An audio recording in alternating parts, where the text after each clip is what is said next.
चलिए प्रिय बच्चों, आइए आज हम लोग कक्षा छठवीं की अभ्यास पुस्तिका आप लोगों के सामने लेके आए हैं। और यह अभ्यास पुस्तिका हमारे 8th ग्रेड अभ्यास पुस्तिका जो आपको वितरित की गई है स्कूल से, उसका सॉल्यूशन आज हम लोग गणित विषय से देखेंगे, मतलब कि गणित विषय के बारे में देखेंगे। इसके पहले हमने 5वीं, 6वीं, 7वीं, 8वीं जो कक्षाएं हैं सभी के लिए जो 8th ग्रेड अभ्यास पुस्तिका हैं सभी का सॉल्यूशन वीडियो में अपलोड कर दिया है। आप चैनल को सब्सक्राइब कर लीजिए क्योंकि आपको जो सॉल्यूशन है वह सभी का सभी सब्जेक्ट का, मतलब सभी सब्जेक्ट का सभी क्लास का आपको पूर्णतः मिल जाएगा कंप्लीट। तो आज हम लोग छठवीं कक्षा का गणित विषय का करेंगे, ठीक है। इसके पहले हमने ज्यामिति की जो अवधारणाएं से संबंधित था उसको और पूर्णांक से संबंधित था उन अध्यायों को हमने कर लिया है। अब आज हम लोग जो न्यू अध्याय, हमारा न्यू अध्याय कौन सा है, भिन्न, उसको आज हम लोग 7वें नंबर का अध्याय को हल करेंगे, ठीक है प्रिय बच्चों। तो चलिए हम लोग चालू करते हैं। आज हमारा अध्याय नंबर 7 है भिन्न।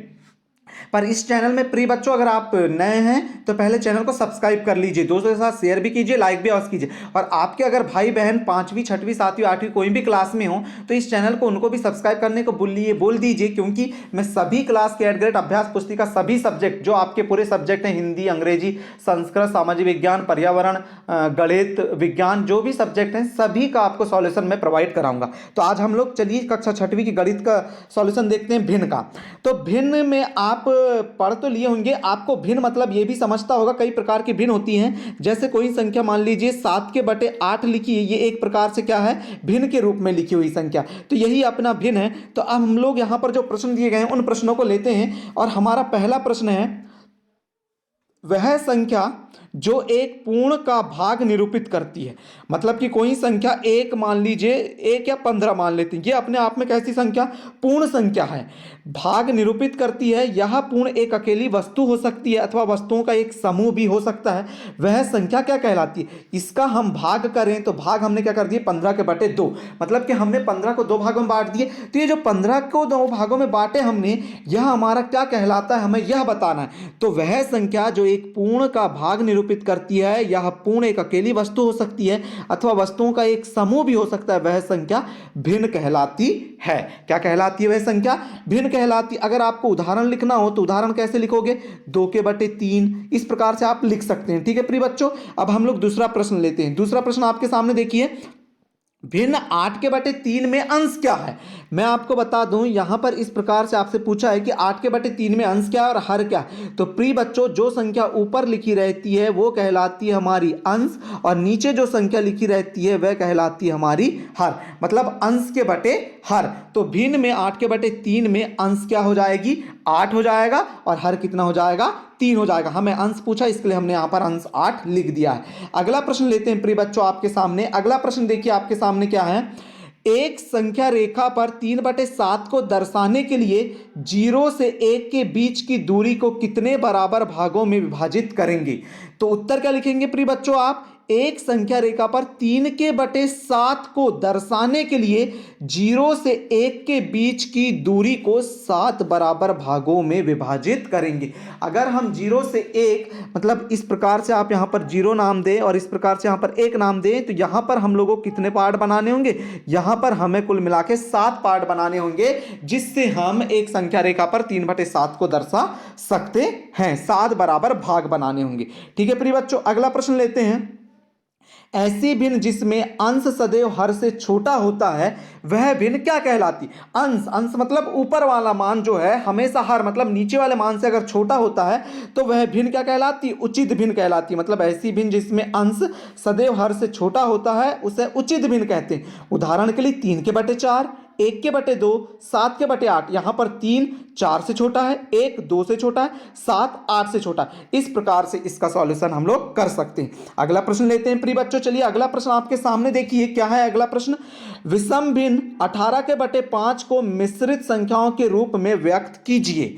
18/5 को मिश्रित भिन्न, यानी कि मिश्र मतलब कि दो भिन्न, मतलब इस प्रकार की जो संख्या लिखी जाती है ना, ये मिश्रित भिन्न है। यहां पर देखिए विषम भिन्न 18/5 को मिश्र भिन्न में हमने क्या लिखा, 5 से भाग दिया 18 को, मतलब मतलब कि 5 का पहाड़ा आप ऐसा पढ़ो कि 18 से ना बढ़े, तो 5 तिया या 5 का पहाड़ा 3 बार पढ़े तो कितना आता है, 15 आता है। हमने यहाँ पर लिख दिया 3। ये अब यहाँ पर 15 को यहाँ से 18 में से घटा दिया आपने, जब 18 में से घटाए तो 15 गया तो कितना बचा, 3। शेषफल यहाँ लिख दिया आपने, और जिससे आपने भाग दिया है उसे नीचे लिख दिया। मतलब 3 सही 3 के बटे 5, ये क्या है आपका मिश्र भिन्न है या मिश्रित भिन्न है। ठीक है प्रिय बच्चों, दूसरा प्रश्न इसी में देख लीजिए, आपसे पूछा गया 12 के बटे 32 के तुल्य भिन्न ज्ञात कीजिए जिसका अंश कितना होना चाहिए, 3 होना चाहिए। अब तुल्य भिन्न बोला है तो तुल्य भिन्न में अंश कितना होना चाहिए, 3 होना चाहिए। अब 12 में हम किसका भाग दें, किस संख्या से भाग दें कि 3 बार में आ जाए। तो हमें पता है अगर हम 4 से भाग देते हैं तो 4 से भाग दिए 12 को तो 4 तिरे कितना होता है, 12। ठीक है, तो ये ऊपर तो 3 आ गया, लेकिन याद रखिए नीचे भी उसी संख्या से भाग जाना चाहिए। जैसे 4 का पहाड़ा अब ऐसा पढ़ो कि 32 में पूर्णतः भाग चल जाए, या अगर पूर्णतः नहीं गया तो शेष नहीं बचना चाहिए, वो तो वह हमारा गलत हो जाएगा। तो देखते हैं 4 8 कितना होता है, 32, अर्थात पूर्णतः भाग चले गया, मतलब कि ये हमारी समतुल्य भिन्न या तुल्य भिन्न जो है बिल्कुल सही है। तो 12 के बटे 32 के तुल्य भिन्न क्या हो जाएगी, 3 के बटे 8 हो जाएगी। ठीक है प्रिय बच्चों, अगला प्रश्न देखिए।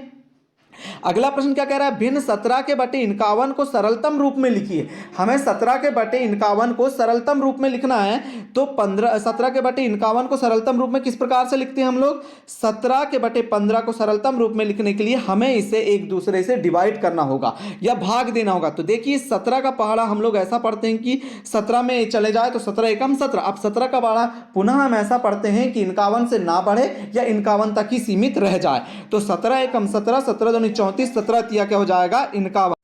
इस प्रकार से समतुल्य भिन्न या सरलतम रूप क्या हो गया इसका, हाँ 1 के बटे 3 हो जाएगा। तो 17 के बटे 51 को हम सरलतम रूप में क्या लिख सकते हैं, 1 के बटे 3 लिख सकते हैं। ठीक है, आगे चलते हैं, अगला प्रश्न लेते हैं। अगला प्रश्न क्या है, अगला प्रश्न है वह भिन्न जिसका हर समान हो क्या कहलाती, मतलब कि ऐसे भिन्न जिनके हर कैसे होते हो, समान होते हो, वह भिन्न क्या कहलाती है, वह भिन्न जिसका हर समान हो वह समान भिन्न कहलाती। मतलब जैसे 2 के बटे 3 लिखा आपने, फिर यहाँ पर 4 के बटे 3 लिखा आपने, फिर 5 के बटे 3 लिखा आपने, यहाँ पर हर के मान सब में 3 समान है।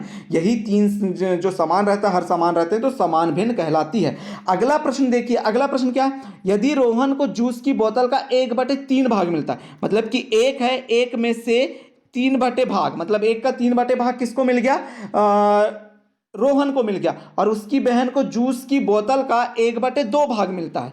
अब उसकी बहन को 1 के बटे 2 भाग मिलता है, तो बताइए जूस किसको कम मिला, जिसे कम मिला वो कौन है, जिसको ज्यादा भाग कटे दिखे हो आपको उसको कम मिलेगा। अर्थात रोहन को जूस कैसा होता है, कम मिलता है। ये गिलास है, मान लीजिए आपके पास, इस गिलास का हम लोग 3 भाग कर देते, ये 1 हो गया, ये 2 और ये 3, इस प्रकार से आपने 3 भाग कर दिया। तो ये 3 भाग में से 1 के 3 भाग करें तो अब ये जो भाग मिला है नीचे वाला, ये रोहन को मिला है, 1 के बटे 3 बोला है, मतलब कि ये 3 जो भाग करें उसमें से 1 भाग किसको मिला, 3 भाग में से 1 भाग मिले रोहन को, और 1 के बटे 2 भाग मतलब कि 1 का 2 भाग किसको मिला, 1 का 2 भाग किसको मिला है, 1 का दूसरा भाग किसको मिला है, कहेंगे रोहन की बहन को मिला है। तो इस प्रकार से जो जूस है वह किसको कम मिला है, तो जूस किसको, रोहन को जूस कम मिला है। ठीक है, ठीक है प्रिय बच्चों, आप लोग इसका उत्तर लिख लीजिएगा, बी का, रोहन को जूस कम मिला करके। अब अगले प्रश्न पे चलते हैं। अगला प्रश्न क्या है, भिन्न 3 के बटे 7, 13 के बटे 7, 11 के बटे 7, 7 के बटे 7 को अवरोही क्रम में लिखना। यहाँ पर देखिए सभी के जो हर हैं वह कैसे हैं, समान है। तो जब भी समान रहे और अवरोही क्रम में लिखना रहे, मतलब घटते क्रम में, तो सबसे पहले जिसका अंश बड़ा रहता है उसे लिखते हैं। तो अंश बड़ा किसका सबसे ज़्यादा, 13 का है, तो यहाँ पर 13 लिख दिया आपने। ठीक है, उसके बाद देखिए आपके पास 11 है, फिर 11, फिर 7, फिर 3। अवरोही मतलब घटते क्रम, आरोही मतलब बढ़ते क्रम। हमें घटते क्रम में लिखना था, इसके लिए हमने इस प्रकार से लिख दिया। ठीक है प्रिय बच्चों, अब हम लोग अगला प्रश्न ले लेते हैं। भिन्न 4 के बटे 5 और 5 के बटे 9 की तुलना उचित चिन्ह बड़ा या छोटा लगाकर कीजिए। तो देखिए उचित भिन्न 4 के बटे 5 और 5 के बटे 9 आपके पास दी गई हैं। 4 के बटे 5 और 5 के बटे 9, इनमें आपको बताना है बड़ी भिन्न कौन सी है। तो 4 के बटे जो 5 है वह बड़ी भिन्न है, और 5 के बटे जो 9 है छोटी भिन्न। अगर आपको नहीं आता तो आप क्या करेंगे, इस प्रकार से भाग देके भी आप लोग इसका उत्तर आसानी से बता सकते हैं। ठीक है, जैसे हम लोग आपको एक तरीका बताते हैं।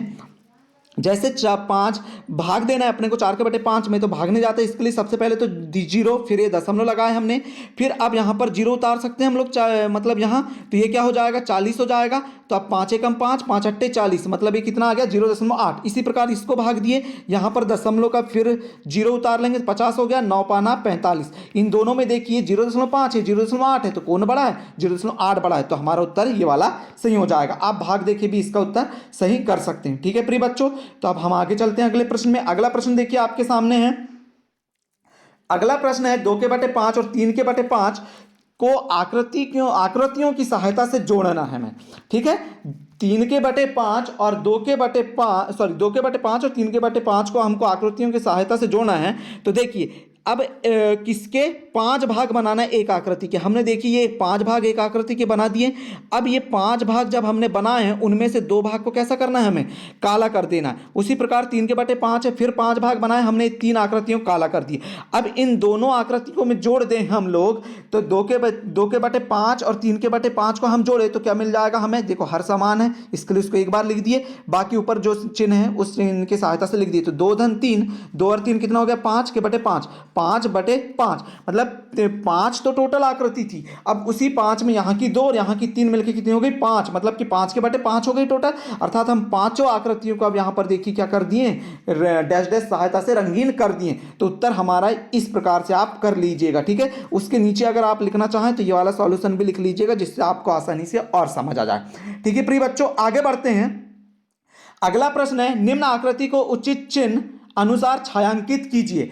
अब यहां पर देखिए 1 2 3 भाग हैं, इसके भी 4 भाग हैं, इसके भी 4 भाग। जब 4 भाग दोनों के, तो हम 4 भाग सबसे पहले बना लेते हैं। अब यहां पर 2 भाग आपको काले किए, यहां पर 1 किया, 2 और 1 कितना हो जाता है 3। तो इस प्रकार से हमने 3 भाग काले करके बना सकते हैं। आप इसे यहां पर कर लीजिएगा, यहां पर हल भी कर सकते हैं, आप भी नंबर डाल के हल कर लीजिएगा। जैसे यहां पर देखिए आकृति 2/4 था, 2/4 लिखे, फिर यहां पर 1/4 था, इसे हमने 2 और 1 को आपस में ऊपर जोड़ दिया और 4 दोनों में हर समान था इसके लिए नीचे लिख दिया। तो 3/4 हमारा क्या हो गया, उत्तर हो गया।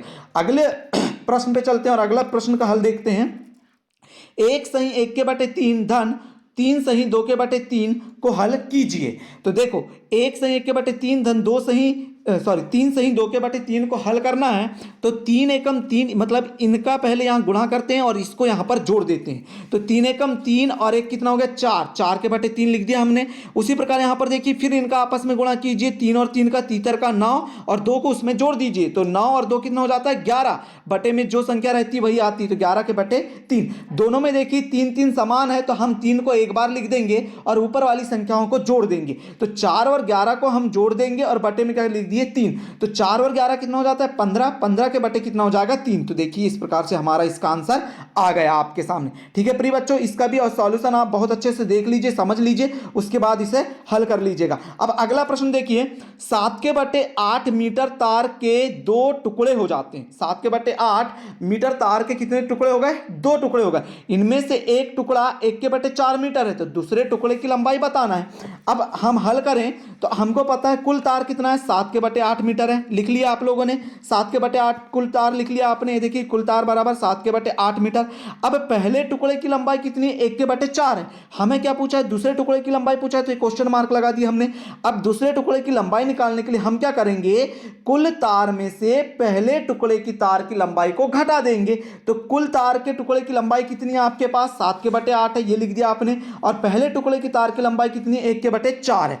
अब हमें इसे हल करना है तो हम तिर्यक गुणा कर देते हैं। तिर्यक गुणा मतलब कि 4 का गुणा 7 से, 8 का गुणा 1 से और नीचे 8 गुणा 4, इसे तिर्यक गुणा कहते हैं। तो देखिए हमने कर दिया 7 गुणा 4 कर दिया, यहां पर ऋण का ऋण चिन्ह, क्योंकि यहां पर बीच में ऋण का चिन्ह है। 8 गुणा ये क्या हो गया 1/8 गुणा 4, इस प्रकार से आप कर लेंगे। फिर क्या है देखिए प्रिय बच्चों, जैसे ही गुणा करें तो 7 चौके कितना हो जाएगा 28, ऋण का ऋण, और ये 8 एकम 8, तो ये 8 लिख दिया हमने। अब 28 में से 8 और नीचे भी गुणा था 8 गुणा 4, तो हमने 32 लिख दिया। ठीक है, अब 28 में से 8 गया तो कितना बचता है 20, और ये नीचे क्या जाएगा 32। अब इसको हल करें 20 के बटे 32 को तो काट देते हैं हम लोग। तो काटे तो 4 से कट रहा है तो 4 से काट देते हैं, 2 से भी काट सकते हैं आप लोग। पहले आपको 4 से आता है 4 से काटिए, 2 से आता है तो 2 से भी काटिए। जैसे हम लोग 20 के बटे 32 लिखा, इसे 2 से काटे तो 2 एकम 2, 2 शून्यम शून्य। इसे काटे तो 2 एकम 2, यहाँ पर 1 बच जाएगा, 3 था तो 2 निकला, बस 1 बचा तो कितना हो गया 12, 2 इचिंग 12। फिर इसे 2 से काटे तो 2 पंचे 10, 2 अट्ठे 16। इस प्रकार से 5 के बटे 8 भी उत्तर आ जाएगा। और डायरेक्ट अगर आप काटते हैं 4 से तो 4 पंचे 20 और 4 अट्ठे 32। इस प्रकार से 5 के बटे 8 भी उत्तर आपका इस प्रकार से भी आ जाता है। तो प्रिय बच्चों, इस प्रकार से हमने जो भिन्न दी गई थी आपको उसका सॉल्यूशन देख लिए, कक्षा 6वीं का अध्याय नंबर 7 जो भिन्न था। अब हम अगले वीडियो में जो आपका अगला अध्याय रहेगा वो अध्याय लेके आएंगे, और अगला अध्याय हमारा है दशमलव से संबंधित। अब हम लोग अगले अध्याय 8वें में दशमलव जो दिया गया है उससे संबंधित जो भी डिटेल है उसे देखेंगे या सॉल्यूशन उसका देखेंगे और हल करेंगे। तो नए बच्चे हों तो प्लीज़ चैनल को सब्सक्राइब कर लीजिए, क्योंकि मैं बहुत अच्छे से आपको 5वीं 6वीं 7वीं पहली से लेकर 8वीं तक की कक्षाओं का सॉल्यूशन देता हूं। और ये सभी आपके जो छोटे भाई बहनें हैं जो भी हैं उनके सबके लिए मददगार होगा। आप चैनल को सब्सक्राइब करके बताइए, मतलब शेयर कर दीजिए उनके पास, जिससे वो भी इस चैनल में जुड़ जाएं और उनको भी बहुत अच्छे से फायदा हो जाए। मैं इसकी पीडीएफ भी देता हूं आप लोगों को, डिस्क्रिप्शन में जाके आप पीडीएफ प्राप्त कर सकते हैं। टेलीग्राम चैनल वहां पर है, टेलीग्राम चैनल को ज्वाइन कीजिए और आप टेलीग्राम चैनल को ज्वाइन करने के बाद इसमें जो पीडीएफ है वह डाउनलोड करके भी आप हल कर सकते हैं। इसके लिए आपको करना क्या है, पहले चैनल को सब्सक्राइब जरूर करना है, तभी आपको पीडीएफ मिलेगी। Thank you for watching student.